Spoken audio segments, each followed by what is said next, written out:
Malam itu, hujan gerimis membasahi jalan setapak yang mengarah ke sebuah kampung terpencil di pedalaman Jawa. Kampung itu bernama Kampung Misteri, sebuah nama yang diberikan bukan tanpa alasan.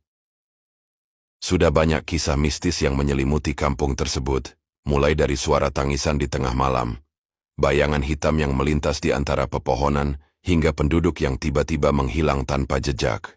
Rian, seorang jurnalis muda yang memiliki ketertarikan terhadap hal-hal mistis, mendengar tentang kampung misteri dari seorang narasumber.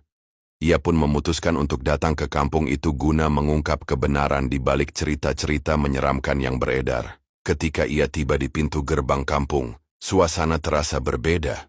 Udara terasa lebih dingin daripada seharusnya, dan langit tampak lebih gelap meskipun bulan purnama bersinar terang. Penduduk kampung yang melihat kedatangannya hanya menatapnya dengan tatapan curiga dan penuh ketakutan.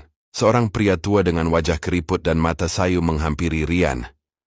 "Nak, sebaiknya kau pergi sebelum terlambat," katanya dengan suara bergetar. "Apa maksud Pak Tua?" tanya Rian. Penasaran, pria itu hanya menggelengkan kepala dan berlalu begitu saja. Rian merasa semakin tertarik untuk mencari tahu misteri yang ada di kampung ini.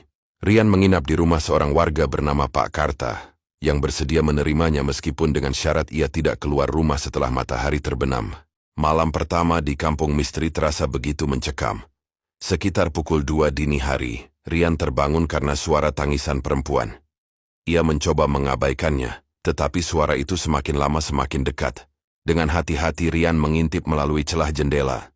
Ia melihat seorang perempuan berambut panjang, mengenakan kebaya putih, berdiri di tengah jalan desa dengan kepala tertunduk. Rian menelan ludah, berusaha meyakinkan dirinya bahwa itu hanya ilusi. Namun tiba-tiba perempuan itu mendongak. Wajahnya sangat pucat, dengan mata hitam pekat yang menatap langsung ke arah Rian. Seketika, lampu di rumah Pak Karta berkedip-kedip sebelum akhirnya padam. Rian mundur ke belakang, meraba-raba dinding mencari saklar lampu. Tetapi saat lampu menyala kembali, perempuan itu sudah menghilang. Pagi harinya, Rian menceritakan apa yang ia alami kepada Pak Karta.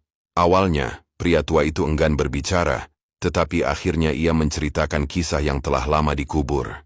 Puluhan tahun yang lalu, kampung ini mengalami tragedi mengerikan.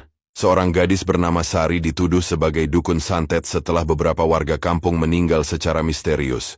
Tanpa bukti yang jelas, warga membakarnya hidup-hidup di tengah alun-alun desa.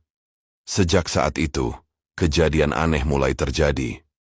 Warga sering melihat sosok perempuan dengan kebaya putih berkeliaran di malam hari, dan mereka yang melihatnya akan mengalami nasib buruk.